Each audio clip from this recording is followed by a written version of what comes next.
All right, so today we're diving into a really chilling case. I mean, this is one that took years and literally thousands of miles to piece together.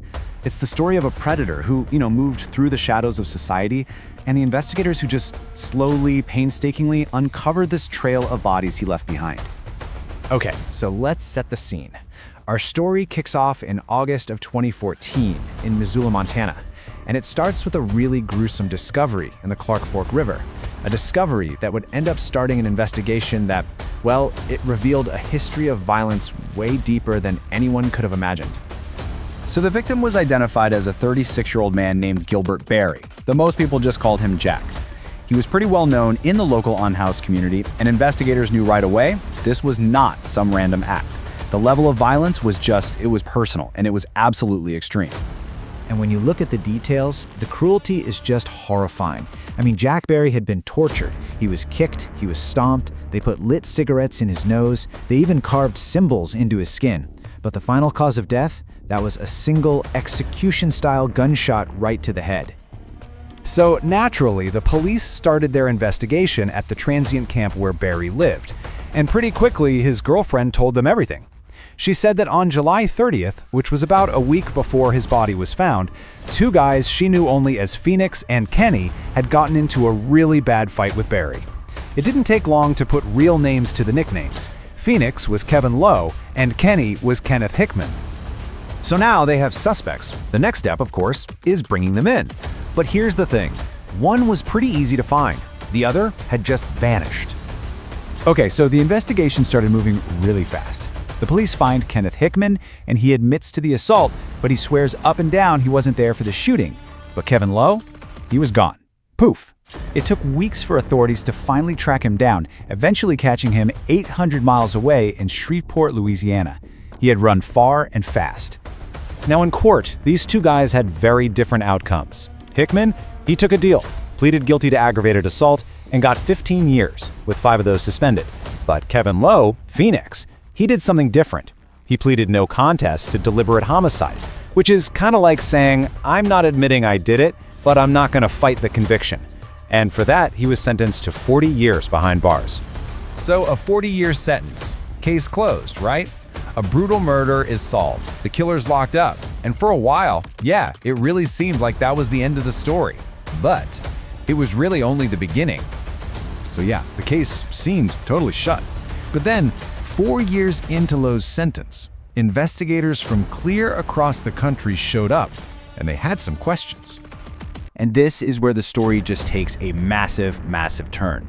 In 2018, while he's already serving time for that murder in Montana, Kevin Lowe gets charged with another homicide. But get this one happened way back in 2012. That's 2 full years before Jack Berry was even killed. And it was over 2,500 miles away in Boston. The victim in this Boston case was a 45-year-old man named Norman Barrier. He was found beaten so badly that he died 4 days later in the hospital. Now here's the crucial part. The police had 0 physical evidence. Nothing. No DNA, no fingerprints, nothing to link Lowe to the crime. The entire case was built on people coming forward, people who claimed Lowe had confessed to them. And faced with all that testimony, Lowe pleaded guilty and was sentenced to life in prison. So now you've got 2 murders, 2 different states, years apart. It's no wonder investigators started asking themselves, is this a pattern? They started digging deep into Kevin Lowe's past, and what they started to uncover was, well, it was deeply, deeply disturbing. And then, it happened. In August of 2023, the district attorney in Middlesex County, Massachusetts, they made it official. They held a press conference and announced to the world their belief that Kevin Lowe wasn't just a 2-time killer, he was a serial killer. They started connecting the dots, going all the way back to his first known murder in 2010. The victim was a man named Gary Melanson, another person living in an unhoused encampment. And the motive? It was just shockingly petty. Lowe allegedly beat him to death with a metal baseball bat just because Melanson kept lighting a campfire that Lowe was worried would attract the police. Okay, so victim number 4 was Douglas Leon Clark, killed in 2012. Now, his death was originally ruled an accidental overdose. That's what was on the books. But later, witnesses came forward and told police a different story. They said that Lowe, who was trying to drive heroin users out of his encampment, had intentionally killed Clark by giving him what's known as a hot shot. So what exactly is a hot shot? Well, it's a dose of a drug, in this case it was heroin, that is deliberately prepared to be lethal. It's basically murder disguised as an accidental overdose. It's a terrifying and really stealthy way to kill someone. You can imagine this created a huge challenge for prosecutors. I mean, think about it. For all 4 of these murders, police had next to nothing in terms of forensic evidence. No DNA, no fingerprints, no murder weapons recovered. The cases against Lawser were built almost entirely on the words of other people who knew him, people who lived in fear of him, or people who heard him confess. But you know what? The list of potential victims might not even end there. Let's circle back to that first murder we talked about, the one in Montana, because that story has one final, chilling twist. Okay, remember how I said the gun used to kill Jack Barry was never found? Well, it wasn't. But police think they know who gave that gun to Kevin Lowe. His name was Monty Swanson, a 25-year-old man. So who was Monty Swanson? He was a friend of Lau's accomplice, Kenneth Hickman.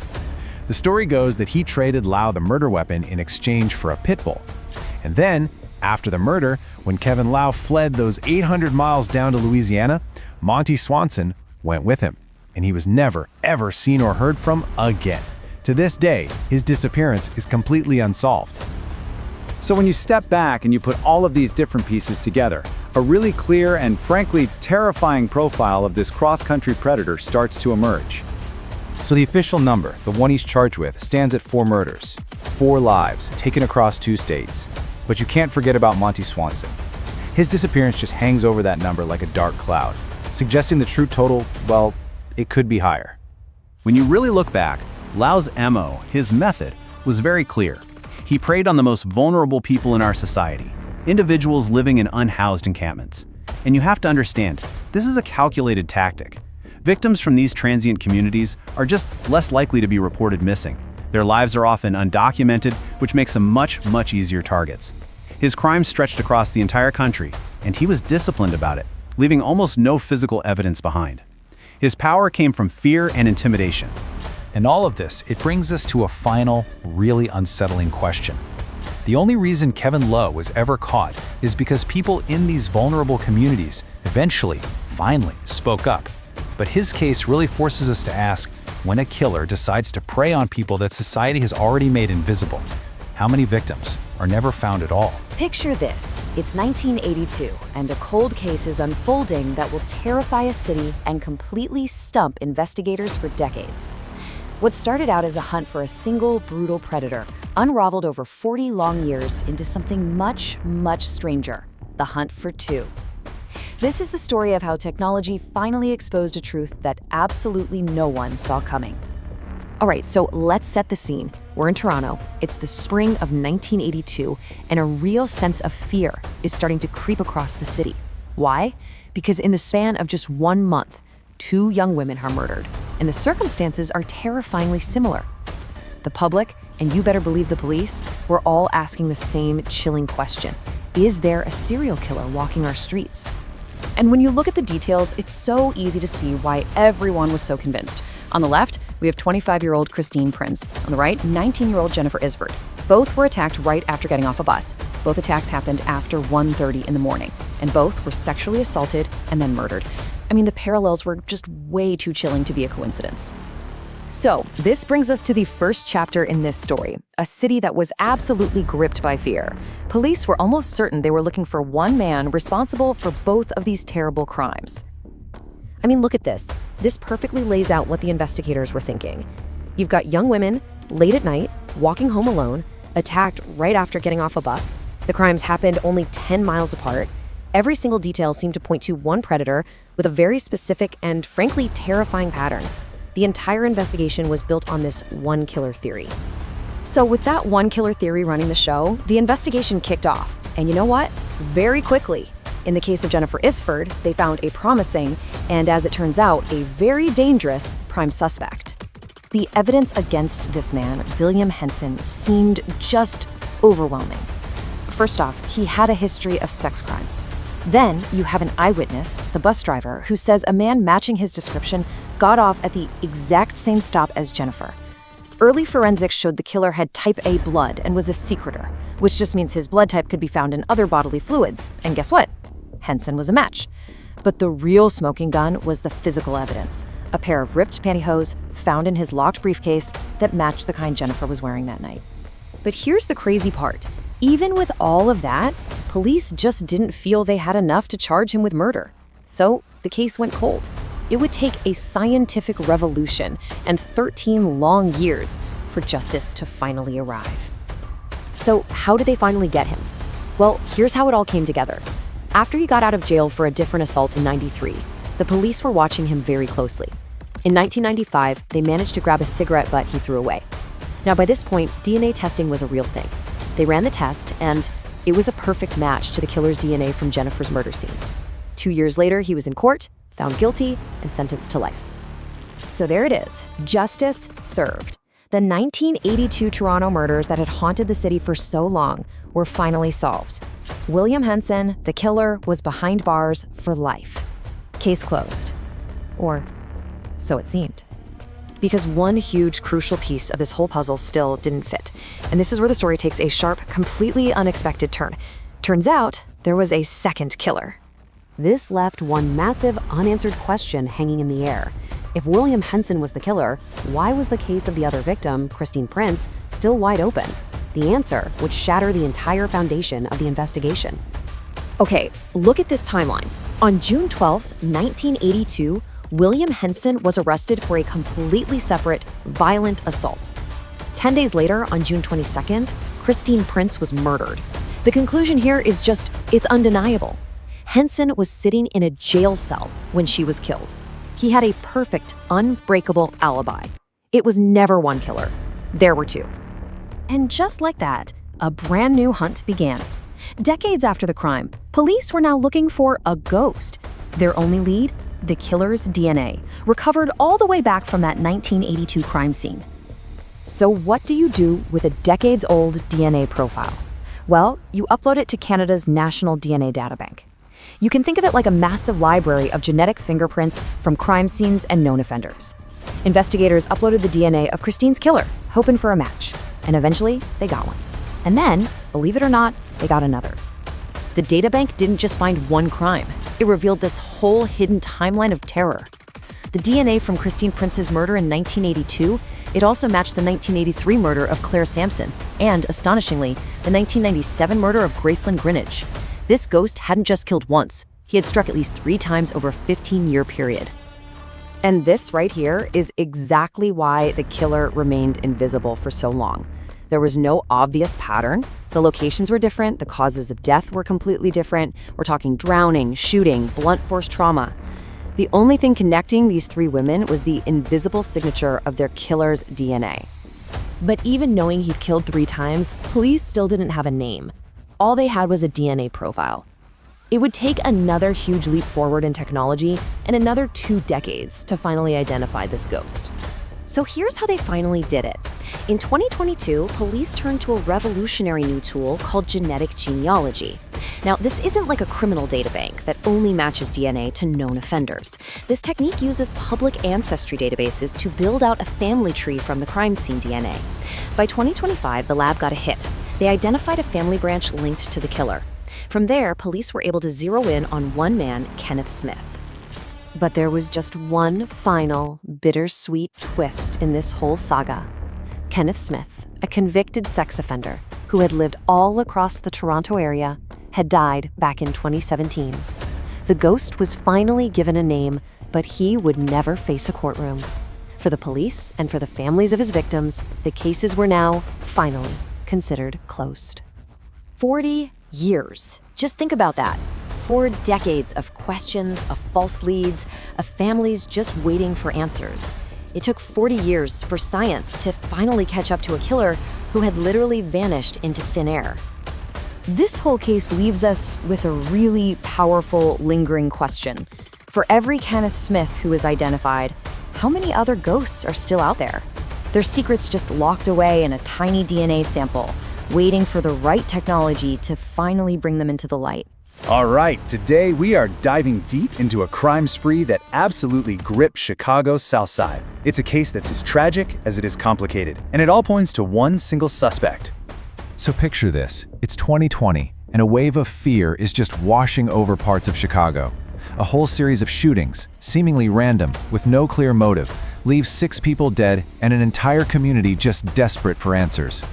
And these attacks were spread out over 9 terrifying months. The violence really ramped up in November, with 3 people murdered in a single month. You can just imagine, residents were completely on edge, and investigators were facing this huge challenge. Okay, let's start by really understanding the human toll here, because behind all these numbers and timelines are real people whose lives were just tragically cut short. I mean, just look at this list. The victims were from all walks of life. A teenager, a UPS driver, a marketing rep, fathers. They were shot in their cars, on the street, and on the surface, there was absolutely nothing to connect them. It looked for all the world like a spree of just purely random violence. So, with the city on edge and the string of unsolved murders piling up, investigators were, desperate for a break. And it finally came.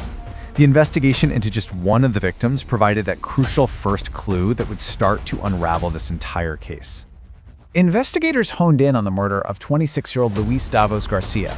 So why him? Well, because they had a real tangible lead from security cameras, a silver Lincoln MKZ. And this wasn't just any car. It had these really distinctive wraparound taillights and, get this, a baby on board sign. And here is where a bunch of seemingly separate events just clicked into place. 2 weeks after the murder, bam, police spot the Lincoln. A chase starts and the driver manages to get away, but not before letting a passenger out. The police grab the passenger, and he not only names the driver, a 17-year-old named Antonio Reyes, but he also tells them that Reyes tossed a very specific gun out of the car. And yep, it was later found. So just like that, police had a name, a car, and a potential murder weapon. So, with a name and a weapon in hand, investigators turned to the place where so many cases get cracked wide open these days, the suspect's digital life. And what they allegedly found there revealed a pretty powerful motive. So, the suspect, Antonio Reyes, was already linked to that car. It was registered to his ex-girlfriend. But, that's not quite enough. The police still needed to connect him to the gun and, most importantly, to the murder of Luis Davos Garcia itself. Well, a search warrant for Reyes' Facebook account turned up this absolutely chilling message. He sent it to his then-girlfriend just minutes before Davos Garcia was killed. Apparently, she had just broken up with him, and in a moment of what seems like pure rage, he sent this text. And this is how all the pieces started snapping together. See, the term king is a known reference to a rival Chicago street gang. Now, the victim, Davos Garcia, he wasn't in a gang, but the message, it allegedly showed intent. Then, Reyes supposedly sends his girlfriend a video of himself holding the exact two-toned gun that the police recovered. And minutes later, Davos Garcia was dead.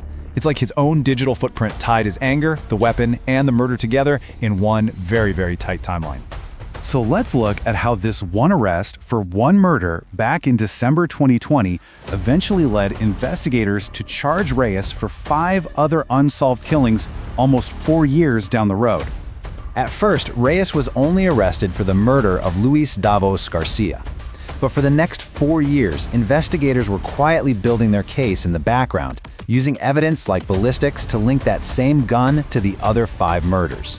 By early 2024, prosecutors decided they had enough to formally charge him with all 6 killings. Okay, so here's a really crucial point. There's a big contradiction in the official story. While police have suggested this was a spree of random violence against strangers, the mother of the youngest victim, 16-year-old Damon Duran, she insists her son knew Antonio Reyes and had been hanging out with him a lot. This was Reyes' alleged bone-chilling reply on Snapchat to Damon Duran's mother. Hours after her son was killed, she confronted Reyes online, accusing him of being involved, and this was his reported response. And his alleged attempts to control the narrative didn't just stop at social media. While he's in jail awaiting trial, authorities claim he actually orchestrated a murder-for-hire plot against his own friend, Sebastian Serrano, who he thought was going to testify. In fact, 2 of Reyes' associates were later convicted for carrying out that murder. But the story doesn't end with the murder charges. Not even close. The consequences of this crime spree just kept spreading, like ripples in a pond, and the results were even more devastating. Even while in custody, Reyes kept racking up serious charges. He allegedly attacked a cellmate with a shiv, which led to an attempted murder charge, and he also faced a public indecency charge for harassing a female deputy. This really just visualizes the expanding tragedy so starkly. Beyond the 6 initial victims, the violence directly connected to this case ended up claiming 2 more lives, a witness and a police officer. And maybe the most tragic consequence of all happened in March 2023. Officer Andres Vasquez Lasso, a 32-year-old father, a 5-year veteran on the force, responded to a call involving one of Reyes's friends, Steven Montano. Montano fled, then turned and shot Officer Vasquez Lasso, who later died. Montano has since been convicted and sentenced to life in prison. And all of that brings us to where the sprawling, tragic case stands right now. What began as this terrifying series of shootings on the South Side has culminated in one of the most complex murder cases the city has seen in recent memory. Antonio Reyes is still in custody, awaiting his day in court for 6 counts of first-degree murder, and no trial date has been set. You know, this entire case just forces us to ask a really difficult question. It's so clear that the impact of these alleged crimes didn't end with that final gunshot back in 2020. It just kept going, devastating families, silencing witnesses, taking the life of a public servant, and leaving this long shadow of violence that still hangs over a community to this day.